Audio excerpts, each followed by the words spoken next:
this video, we are going to see how to open the toner box in Kyocera TASKalfa 5053.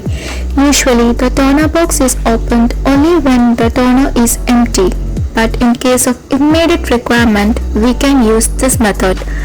Firstly, we can power on the machine and then click on Numeric Keypad and then reset and press on 1087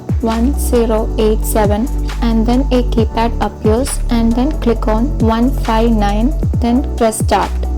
In the display, press on container lock and then we can see three options: off, low and empty.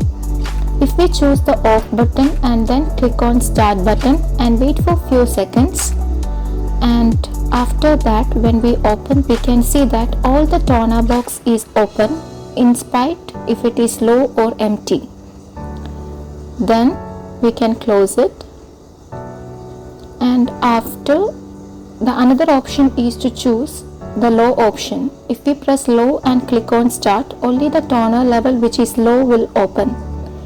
If we are choosing the empty and then click on start, only the toner level which is empty will open, and we also prefer always to choose the empty option to reduce the wastage of the toner.